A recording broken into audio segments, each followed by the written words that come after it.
یہ کیا جیلیں ہیں؟ آ میں تجھے رب کی ایک جیل دکھاتا ہوں۔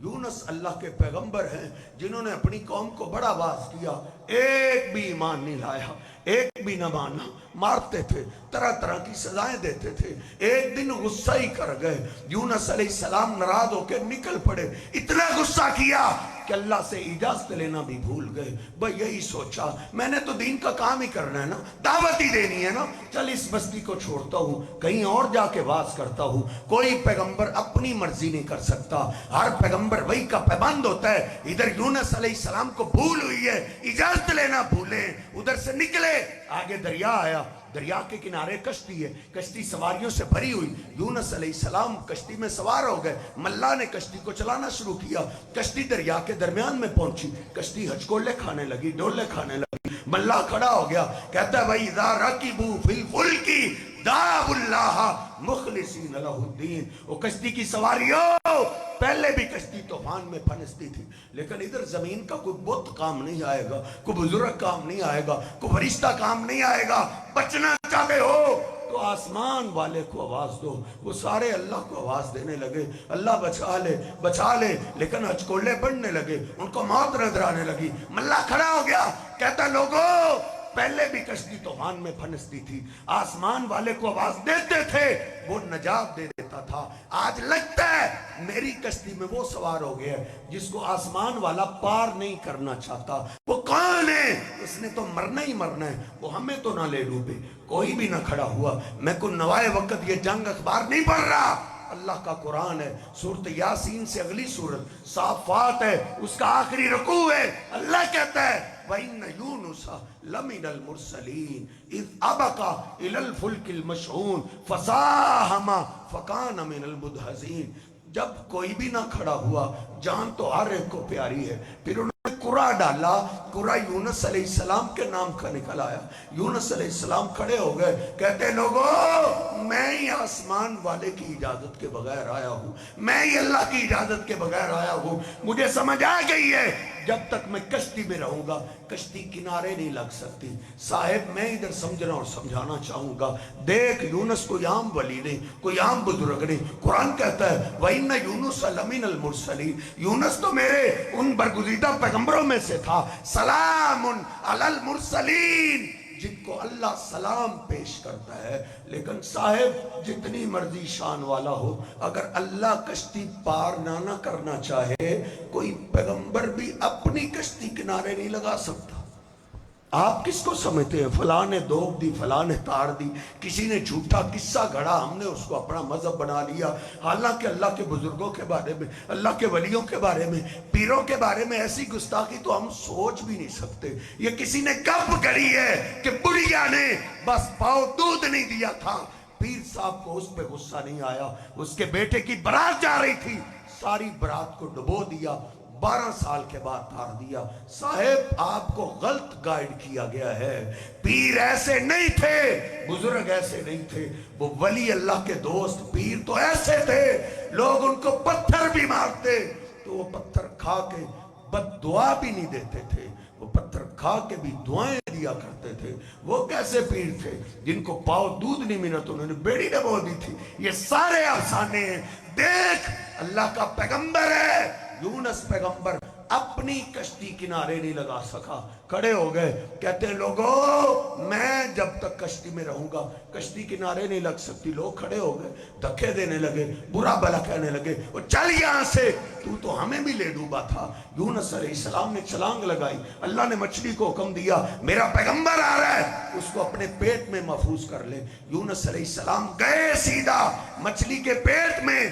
رب کا قرآن کہتا ہے، 17واں سپارہ ہے، سورۃ الانبیاء ہے، فنادا فی الظلمات، جب آنکھیں کھولی اندھیرے ہی اندھیرے تھے، اندھیروں میں پیغمبر گھبرا گیا، گڑگڑانے لگا، اے میرے اللہ تو نے مجھے کون سی قید دی ہے؟ لوگ بھی قیدی بنتے، ان کے دوست احباب جاتے، ان کے رشتہ دار جاتے، ان کے محلے دار جاتے ہیں، لیکن اے شہنشاہ تو نے مجھے کون سی قید دی ہے؟ پوچھ رب کے قرآن سے۔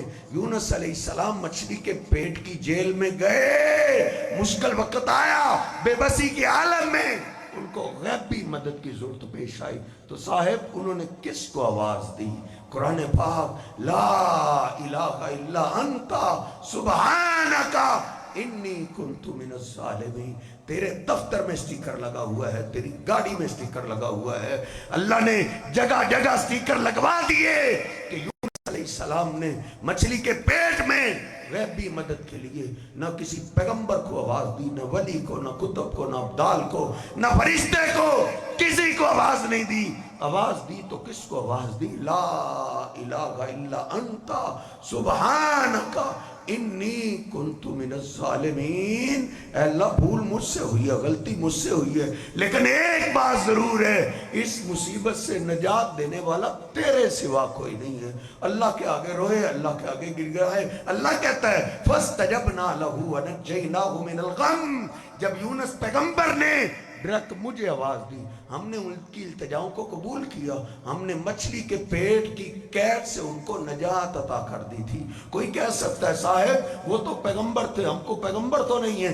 اللہ کو پتا تھا ساری صدیوں کا، اللہ نے اس اشکال کا جواب آگے ہی دے دیا ہے۔ اللہ کہتا ہے وَكَذَلِكَ نُنْجِي الْمُؤْمِنِينَ، اگر عام مومن بھی مصیبتوں میں ہمیں ایسے آواز دے جیسے میرے یونس پیغمبر نے آواز دی، ہم اس کو بھی نجات دے دیتے ہیں۔ سورۃ صافات کا یہ مقام جب میری سمجھ میں آیا، چیخیں نکل گئی کہ وہ شہنشاہ کتنی بے پرواہ ذات ہے۔ اللہ کہتا ہے لولا انہ کان من المسبحین للبث فی بطنہ الی یوم یبعثون۔ لوگو اگر میرے یونس کو یہاں بھی بھول ہو جاتی، یہاں بھی غلطی لگ جاتی کہ میرا یونس مجھے چھوڑ کے کسی اور کو آواز دیتا، اس بھول کی سزا میں یہ دیتا، قیامت کی صبح تک اپنے یونس کو مچھلی کے پیٹ میں رکھتا، قیامت کے دن لوگ قبروں سے نکلتے، میرا یونس مچھلی کے پیٹ سے نکلتا۔ صاحب کوئی بھی نئی پریشانی نہیں ہے، میرے حبیب علیہ السلام کی تعلیمات بھی یہی ہیں۔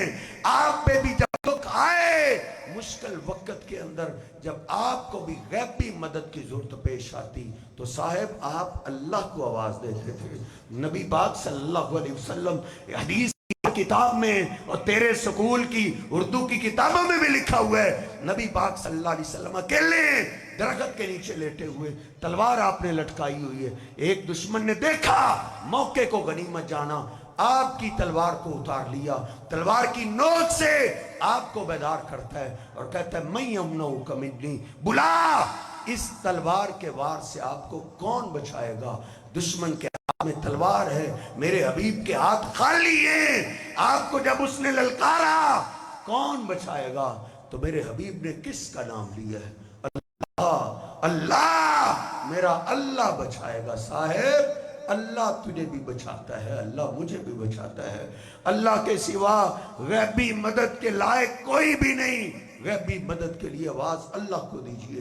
اللہ کا نام بھی لینا تھا، جسم پہ کب کبھی تاری ہو گئی، تلوار زمین پہ جا گری، میرے حبیب نے تلوار کو اٹھا لیا، بلا اب تجھے اس تلوار کے وار سے کون بچائے گا؟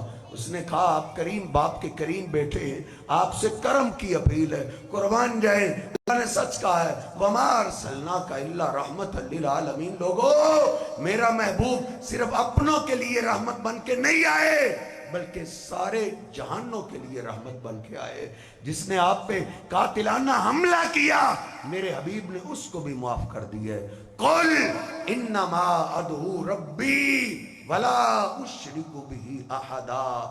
سورہ جن 29واں پارہ ہے، اللہ کہتا ہے کہہ دو جب مجھے غیبی مدد کی ضرورت پیش آتی ہے میں بھی اپنے رب کو آواز دیتا ہوں، اس پکار میں میں کسی اور کو شریک نہیں کرتا۔ صاحب آپ کی سنت بھی یہ بتاتی ہے، آپ کا طرز تعلیم، آپ نے ہمیں تعلیم بھی یہی دی ہے۔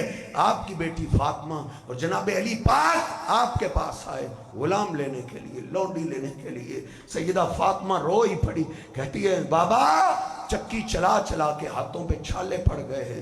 نبی پاک صلی اللہ علیہ وسلم نے فرمایا فاطمہ غلام لونڈی آپ کو نہیں مل سکتا، خالی لٹا دیا۔ شام کو رات کو آپ گھر پہنچ گئے، سیدہ فاطمہ اور جناب علی پاک کو سامنے بٹھایا اور آپ نے فرمایا علی و فاطمہ جو تم نے مانگا کیا میں اس سے بہتر بہتر نسخہ نہ بتا دوں؟ صاحب آپ نے ان کو تعویذ نہیں دیا، آپ نے ان کو چھلے نہیں دیے، آپ نے ان کو کڑے نہیں دیے، آپ نے ان کو دھاگے نہیں دیے، یہ بعد میں لوگوں نے کاروبار بنائے ہیں، بزنس بنائے ہیں۔ میرے حبیب علیہ السلام نے اپنی بیٹی کا تعلق کس ذات سے جوڑا ہے؟ آپ نے یہ بھی نہیں بولا علی و فاطمہ رات کو بستر پہ آؤ، 100 دفعہ یا رسول اللہ مدد کہہ دیا کرو، 100 دفعہ یا محمد مدد کہہ دیا کرو، فاطمہ تم تو یا علی مدد کہہ لیا کرو، یا نہیں نہ آپ نے یہ سکھایا بستر پہ آؤ تو یا جبریل مدد کہہ لیا کرو، یا کسی بڑے اور پیغمبر کو، نہیں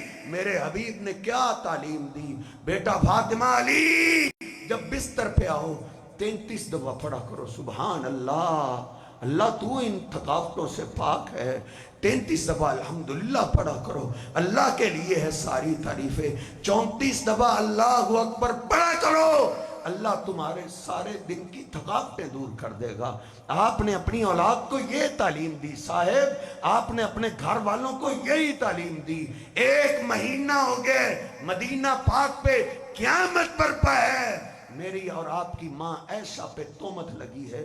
1 مہینے کے بعد نبی پاک صلی اللہ علیہ وسلم جناب صدیق کے گھر میں پہنچے، سیدہ عائشہ کو سامنے بٹھایا، خطبہ پڑھا، آپ نے کہا عائشہ دیکھو اگر تو تم بری ہو تو اللہ بری کر دے گا، لیکن دیکھ ان کنتی الممتی بذنب فاستغفر اللہ وتوبی الیہ، اگر غلطی ہو گئی ہے تو معافی مانگ لو، اللہ معاف کرنے والا ہے۔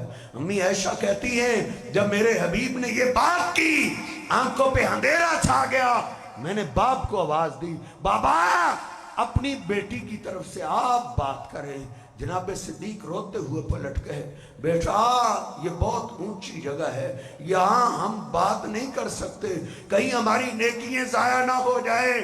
پھر میں نے اپنی ماں کو آواز دی، ماں تم تو بیٹیوں کو جان، انٹرنیٹ سے تجھے ہر چیز مل جاتی ہے، اب تو قرآن پاک ترجمے کے ساتھ نیٹ پہ موجود ہے، ایک حدیث پاک ترجمے کے ساتھ پڑھ کے دیکھ، اللہ پاک تجھے مجھے توحید کی سمجھ عطا کر دے گا۔ شان ہونا اپنی جگہ ہے، میرے حبیب علیہ السلام زندہ سامنے موجود ہے۔ صاحب آپ سے اللہ کائنات میں کون ہو سکتا ہے؟ نبی پاک صلی اللہ علیہ وسلم خود فرماتے ہیں میں نے تو ترازو دیکھا ہے، ایک پلڑے میں تھا، دوسرے پلڑے میں 10 آدمی، پھر 20 آدمی، پھر 100 آدمی، فرشتے نے کہا ان کو 1000 کے مقابلے میں تول لو۔ آقا فرماتے ہیں 1000 سے پلڑا بھر گیا، 1000 کے مقابلے میں مجھ اکیلے کو تولا گیا، فرجحت علی الالف، 1000 کے مقابلے میں بھی میرا وزن بھاری رہا۔ دوسرا فرشتہ بول اٹھا، ارے ان کو کب تک تولو گے؟ ان کے مقابلے میں سارے انبیاء اولیاء بھی تول دو، ان کا وزن پھر بھی بھاری رہے گا۔ شان اپنی جگہ، مقام اپنی جگہ۔ جبریل امین میرے حبیب کو لے کر بیت المقدس میں پہنچے، اللہ نے اپنی قدرت سے، طاقت سے تمام انبیاء رسولوں کو جمع کر دیا۔ کس لیے جمع کیے؟ اللہ نے ان کو 2 رکعت نماز پڑھنے کا حکم دیا ہے، پڑھ کیوں نہیں رہے؟ ان کو اپنے امام کا انتظار ہے۔ امام کون ہے؟ جبریل امین نے میرے حبیب کے ہاتھ سے پکڑ لیا، آقا یہ سارے پیغمبری شانوں والے ہیں، یہ سارے عظمتوں والے ہیں، لیکن اللہ کے ہاں سب سے زیادہ شان آپ کی ہے۔ آپ کی موجودگی میں کوئی دوسرا پیغمبر بھی مصلی امامت پہ نہیں آ سکتا۔ شان اپنی جگہ، مقام اپنی جگہ۔ اللہ کہتا ہے وَرَفَعْنَا لَكَ ذِكْرَكَ، اے میرے حبیب ایک دور ایسا آئے گا سب کے نام نیچے رہ جائیں گے، ہم آپ کے نام کو بلند کر دیں گے۔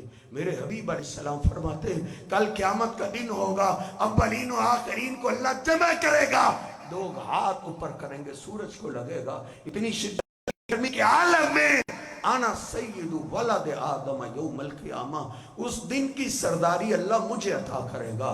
لوگ پیاس سے نڈال ہو کے پانی کی تلاش میں نکلیں گے، ایک نہر ہوگی، سارے انبیاء ادھر سے آ کے پانی پئیں گے، سارے اولیاء ادھر سے آ کے پانی پئیں گے۔ آقا فرماتے اس نہر کا مالک اللہ نے مجھے بنا دیا ہے، سب سے پہلے نحن الاخرون السابقون۔ آپ فرماتے ہیں میری امت کے لوگوں، میں اور میری امت دنیا میں تو سب سے آخر میں آئے ہیں، لیکن قیامت کے دن میں اپنی امت کو لے کر سب سے پہلے جنت کے دروازے پہ پہنچوں گا، سب سے پہلے جنت کے دروازے کو میں دستک دوں گا۔ اندر سے آواز آئے گی، آج جنت کے دروازے کو دستک دینے والا کون ہے؟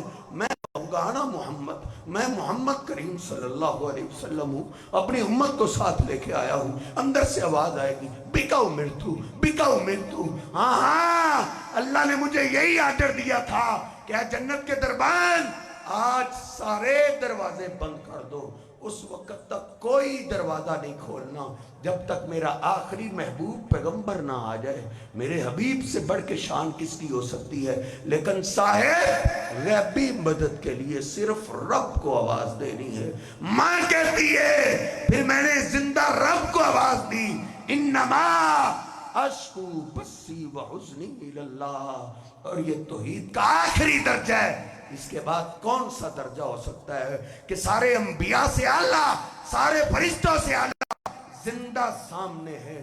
ماں عائشہ کو غیبی مدد کی ضرورت پیش آئی تو میری اور آپ کی ماں نے غیبی مدد کے لیے پھر رب کو آواز دی، انما اشکو بسی وحزنی اللہ۔ کہتی ہیں روتے روتے میں گر گئی، چادر میرے اوپر آ گئی، دل میں یہ تھی اللہ میرے پیغمبر کو بتا دے گا۔ لیکن تھوڑی دیر کے بعد میرے حبیب علیہ السلام اپنا پسینہ صاف کر رہے ہیں اور کہہ رہے ہیں عائش تجھے مبارک ہو، اللہ نے تیری شان میں قرآن اتار دیا ہے، سبحانک ھذا بہتان عظیم۔ تو نے کدھر بیٹھ کے ڈائریکٹ آواز دی ہے رب کو؟ تو نے کس کے سامنے بیٹھ کے زندہ رب کو ہی غیبی مدد کے لیے آواز دی؟ یہ ادا اتنی اللہ کو پسند آئی، اللہ نے ان کی شان میں قرآن اتار دیا، سبحانک ھذا بہتان عظیم۔ تو میرے صاحب یہ اصل عقیدہ توحید ہے کہ جب انسان کو مشکل وقت کے اندر غیبی مدد کی ضرورت پیش آئے تو پھر رب کو آواز دیجئے۔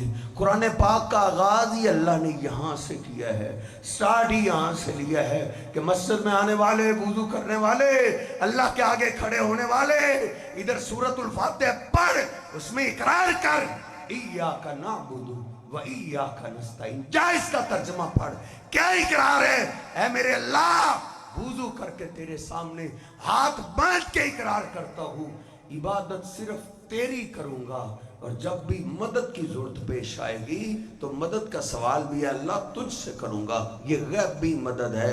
ہر نمازی، ہر مسلمان اللہ کے گھر میں کھڑے ہو کے وضو کر کے اللہ سے وعدہ کرتا ہے اے میرے اللہ غیبی مدد کا سوال ہم تجھ سے کرتے ہیں۔ یہ عقیدہ توحید ہے۔ اللہ سبحانہ و تعالیٰ سے دعا ہے اللہ رب العزت مجھے اور آپ کو یہ عقیدہ توحید سمجھنے کی توفیق عطا فرمائے، اللہ ہمیں زندہ رکھے، اسی عقیدہ توحید پہ زندہ رکھے۔ موت آئے اللہ سبحانہ و تعالی ایمان والی شہادت والی موت نصیب فرمائے۔ وقولوا قولی ھذا استغفر اللہ لی ولکم ولسائر المسلمین۔